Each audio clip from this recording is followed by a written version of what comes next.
All right, welcome everyone to something I'm calling Playing After Hours. This is where MJ and I are out of the, yeah, I know, right? It's the after hours portion of the morning play, and hopefully the funny portion of the show too, because we're on with well, a friend of ours, Karen Morrison, who is with Gilda's Club. I've recently participated a couple years ago in the Night of 1,000 Laughs, and Gilda's Club does great work for people who are going through cancer treatment and cancer survivors, to give them great programs and to provide some laughs. And to provide some laughs, we have Cory Kahaney to tell us about a great night of laughs, a little bit of respite from 2020, as it were. So welcome, you all. Thank you for having us. Yes, I'm so happy to be a respite from 2020. This is your friendly break from the pandemic. Hi. It's like they've and my son here, Ian, has popped on too. Hey, buddy. Hi, Ian, can you say hello? Oh, Hi, hi, Ian. buddy. Working He's from leaving home. dinosaurs. Yeah, he's putting up. You can't see them, but he's putting up tons of stuffed animals. So, all right. Very so cute. coming up Sunday, though, Karen, you guys have started doing this wonderful program where you guys, because normally, your job is to provide a little bit of levity and support for people going through cancer treatment, but you've kind of extended your mission to not just cancer patients, but all of us in 2020. Well, it's hard to find someone who hasn't been touched by cancer, but sort of our motto is that while living with cancer is not a choice anyone would make, how you live with it is. It is your choice. And you can live with cancer with joy, with style, with purpose and meaning, and yes, with laughter. So it's kind of, our focus is on that living your life fully while cancer is a part of it. And nothing is better for you than laughter. It's the best medicine ever, and it has, no negative side effects. So, in the spirit of Gilda included in our Radner. health plan. Yes, it's included. Yes, a thing about Sunday's show is it's free, but there is a copay. Well, we're excited about the fact that because it's virtual, we were able to get Cory live from New York. That's one of the best things about the fact that we're doing it virtually.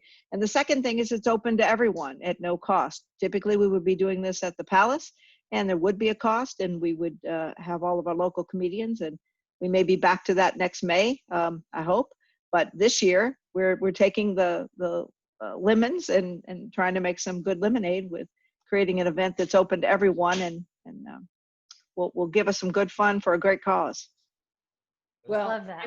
I'm delighted to be chosen as as a person who loves Gilda and loves women and anything that I can do that helps cancer victims. I also think we were talking about a break from the pandemic. I don't know what's going on in Louisville, but we've gotten now to the point where everybody feels comfortable to go to the doctor again. Do you feel that way? Yeah. Like that's sort of changed. Like last week I went for a mammogram. Jesse, have you ever gone for a mammogram?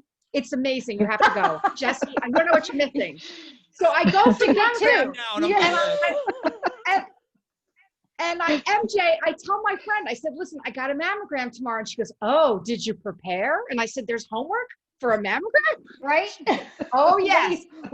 Every night before a mammogram, I stick my boob in the refrigerator door and I slam it 20 times. That's accurate. Yeah. So that's Speaking good. of, And I get to see people in a new way. Wow. That's awesome. You know what?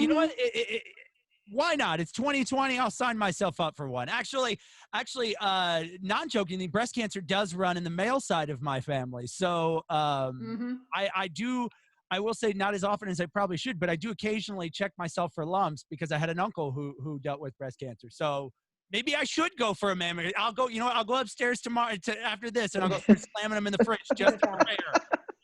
Yeah, if Get you yourself wait to go ready. with big enough, Way to go with the joke, Jesse. Now, Cory, I have a Oh my question goodness. for you. So I've done a little bit of stand-up, at least enough to where they told me to shut up and sit down, and I haven't gotten back up again. But how does that work without the audience? You're doing this virtually, so you don't really have that kind of audience feedback to go through. So I love your question. I love your question. You know, it's funny. I have become really adept at figuring out ways to still connect. I mean, that's what it's all about. I mean, part of the reason why people like comedy anyway is it's an immediate connection. You know what I mean? You know, you think mammograms are funny. I think mammograms are funny. We're connected. It's a wonderful way to, and it's immediate.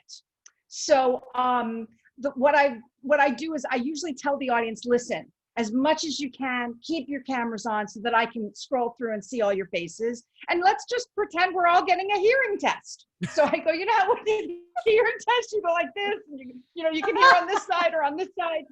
And so I'm watching boxes of people going like this, and lazy people are going like this. And it's almost like I'm hearing laughter. And, you know, every so often I'll have to remind them, you know, come on, I don't see any hands, anybody, because that's one of the ways I connect. And I, you know, listen, I try to find things. I'm looking, MJ, at your house, what I can make fun of. You know, I see the, I see the hand sanitizer on the, it's really out of reach there. Yeah, it is. There's like 8 bottles and they're all full. I don't know what this is. So right. But so it's tricky. And then the other thing is, it really is a different rhythm. I also like a challenge. I don't know about you guys, but when there's something new to learn, I'm excited about it. And long jokes don't work. Short jokes work. Like, for example, my husband got me a Kindle. You know what I think about a Kindle, Jesse? I think when you give someone a Kindle, it's like saying, I love you, but not enough to buy you an iPad. All right, so that is a joke that will work. A long, drawn out joke, you know, it's tough to keep people going. So I generally do a lot of short jokes to draw them in. And then once I've got everybody's attention, I can relax and do something that's a little bit more of a long format. I'm just very thankful that when you started talking about short jokes and then you went with me, that it was about a Kindle and not about anything else. Because I'm not gonna lie, I was sweating a little bit. I was like, oh no, she called my name. Well, you know, that's the other thing. And please tell your Gilda audience, she's not a heckler person. I'm not picking on anybody. This is not, I'm not a roaster in any way. Well, because you know, if I were tuning into this Sunday night, which actually I'm planning on doing, I've already registered. Yes. It's very simple. We'll include the link in this video. Good. But you know, if I were more afraid, I would say, to me it would be like, oh my gosh, is this like sitting in the front row of the comedy club? Because I know a lot of comedians, so I've volunteered to sit there because I'm like, I'll take it. I know it's like sitting in the splash zone, but it's not like that. Well, I certainly think there are some comedians that are going in that direction. But for me, if somebody starts, you know, talking a little too much to me, like sometimes I'll unmute a few people because I can tell they really want to engage.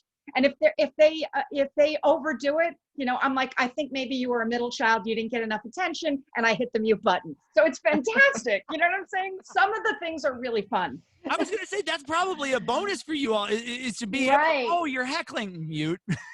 Yes. You know, but sometimes it's right. Like maybe we could do the leaf blowing another day, and then you can mute them. I mean, that's the extent of maybe me making fun of somebody. But I'm not here to poke fun. I'm here to entertain you with my problems, because I think those are the most interesting problems. Well, I did a little homework, and I mean, not using your looks to get ahead in your business and using your feminine charms, and then by the time you decide you're going to do it, nobody wants them anymore.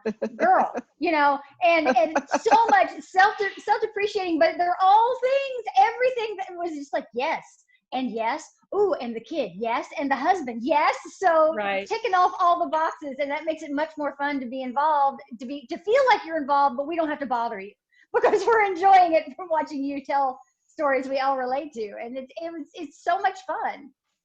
Right. Well, that is the bonus of making everything about your everyday life. I always tell my son, if you don't want it in the act, don't do it.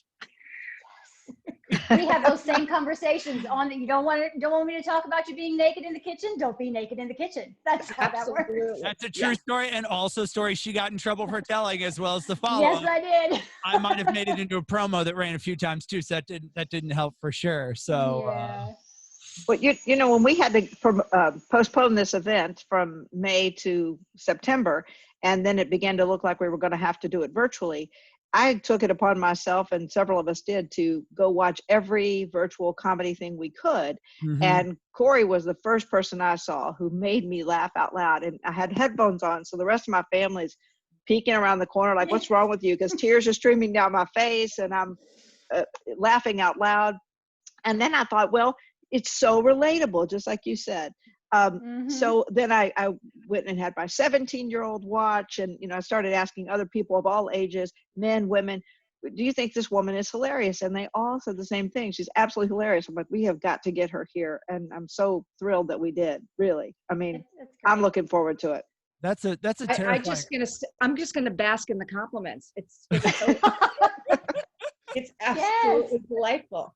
Well, and it's not just it's the pace too. Mhm. Telling the shorter jokes, as you said, but your pace is just spot on with a virtual environment. In a virtual environment, it just worked really, really well. And like I said, I was mopping my face from laughing so hard. So what you all don't know is Cory actually paid us before we started, so we're just paying her, just throwing the compliments. This is really just a self-esteem boost, because we all need that in 2020 sometimes. So Absolutely. It's funny because I don't get it from my family. well, I don't get it from my family. My mother has an entirely different recollection of my childhood than I do. Like we were, before the pandemic, she was telling this story, I kid you not, about our childhood. And it was a familiar story, but it wasn't us. I waited until we were driving home, and I said, Mom, that wasn't us. That was the Waltons. Now you're too old. You're too young to remember the Waltons. I got it. But it really, I mean, my mother likes to recreate. I think everybody looks at their child and is worried about them being able to survive. And so my mother is always trying to change the topic from show business.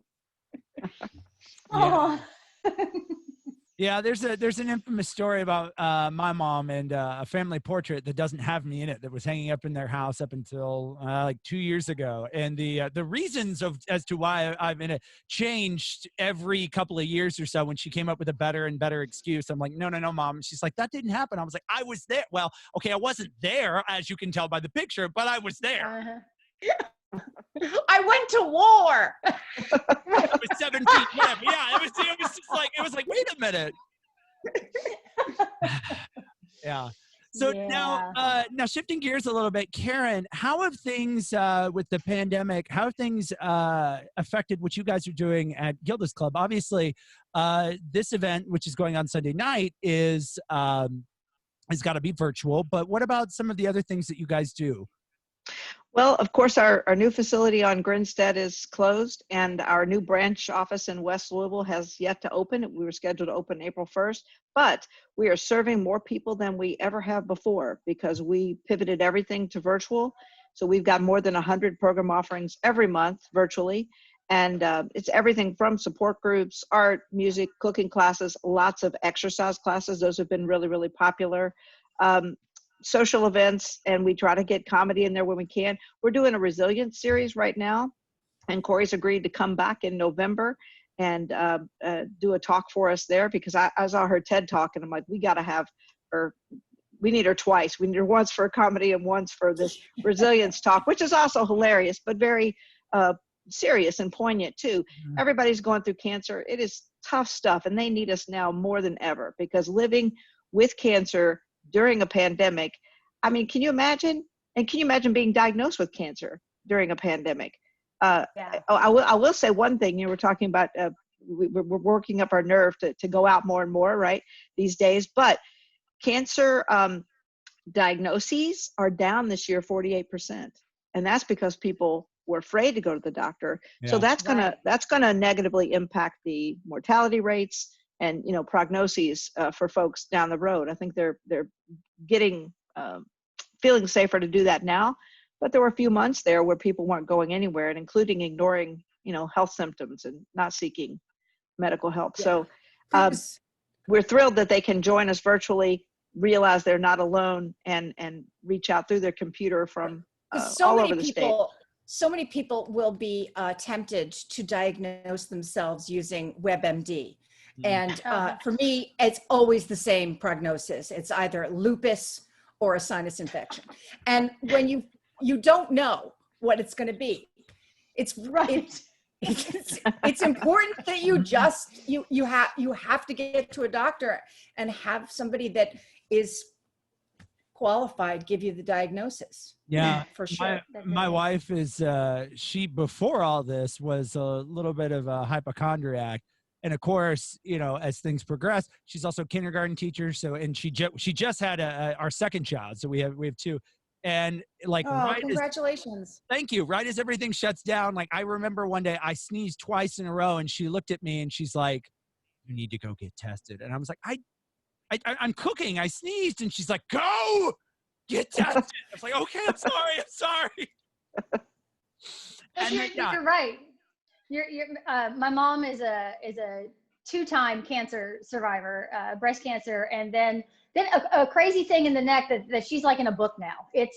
She's in a medical journal, but concentrated evil. Like it was concentrated evil in her neck. Yeah, it was one nice, neat little thing, but all out, and she's been doing great. But she just recently had to get back to her endocrinologist and oncologist and get checked out, and it was an ordeal.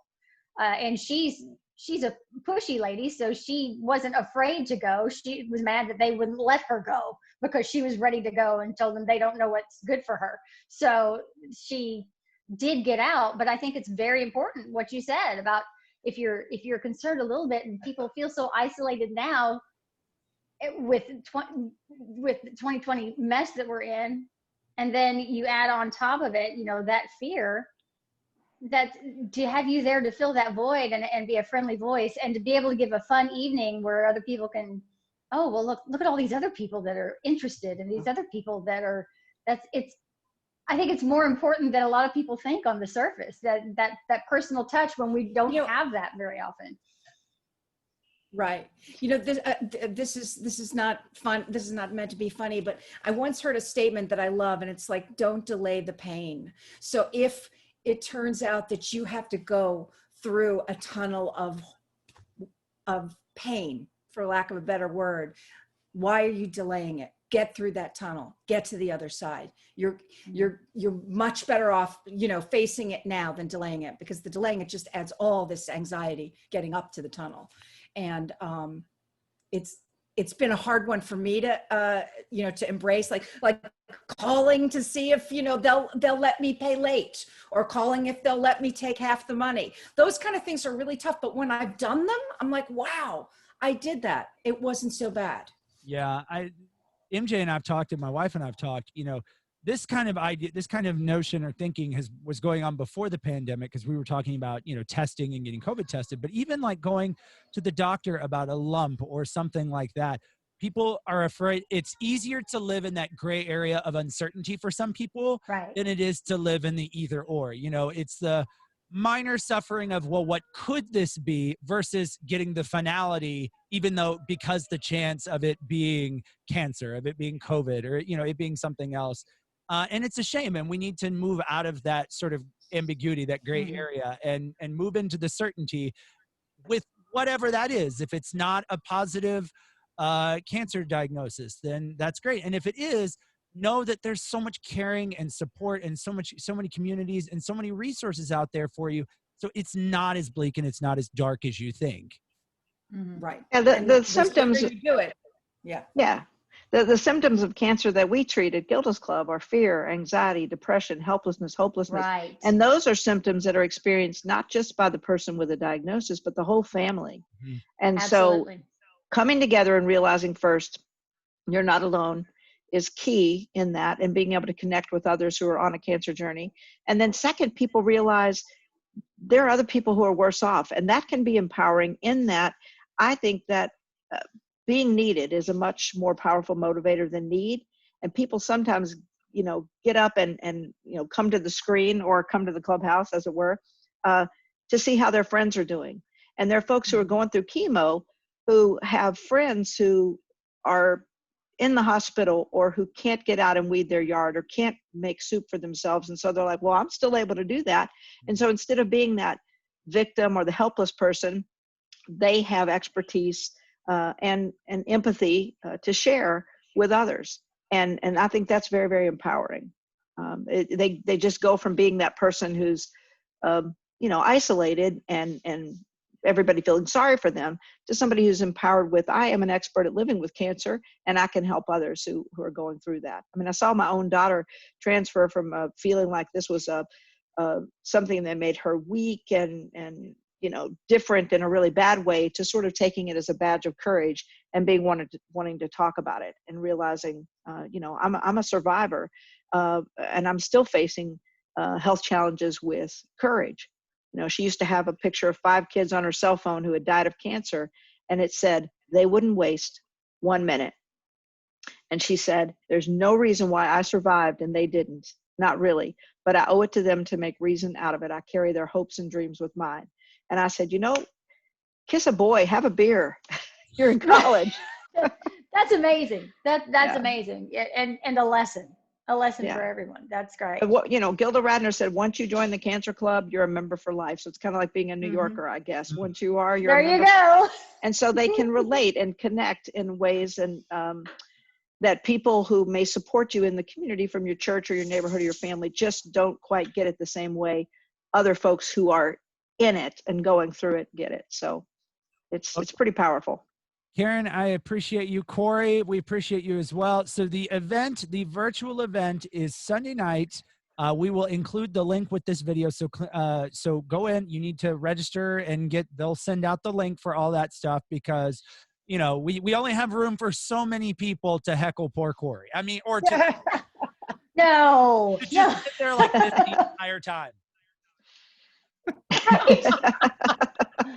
Raise a hand. Raise your hand.